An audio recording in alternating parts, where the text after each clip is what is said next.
গতকাল থেকে শুরু হওয়া বাংলা টাইগার্সের ক্যাম্পে থাকা ২১ জন ক্রিকেটারের মধ্যে সাইফুদ্দিন ও নাসুম আহমেদ ছাড়া বাকি ১৯ জন উপস্থিত ছিলেন মাঠে। এই ক্যাম্পে থাকা ক্রিকেটারদের মধ্যে ৬ জনকে সাদা বল আর বাকি ১৬ জনকে রাখা হয়েছে লাল বলের পরিকল্পনায়। সাদা বলের ৬ জনকে রাখা হয়েছে বিশ্বকাপের ব্যাকআপ পরিকল্পনায়, তাই তাদের অনুশীলন হয়েছে আলাদাভাবে।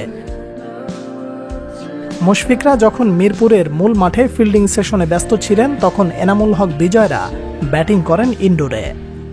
তবে এই আলোচনা লাল কিংবা সাদা বলের পরিকল্পনায় থাকা প্লেয়ারদের নিয়ে নয়, এই আলোচনা সাইফ হাসানকে নিয়ে।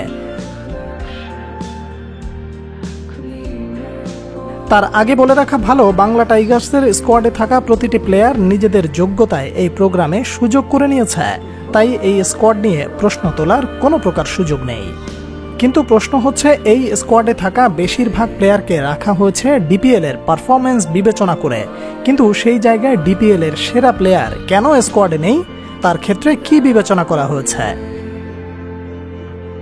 এই ক্যাম্পে লাল সাদা ২ বলের প্লেয়ারদের রাখা হলেও সাইফ হাসান ভালো করেও কোনো ফরম্যাটের পরিকল্পনাতে নেই।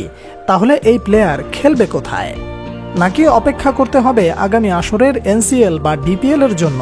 এই ছাড়া অন্য কোথাও খেলার বা ক্যাম্প করার সুযোগ নেই সাইফের সামনে।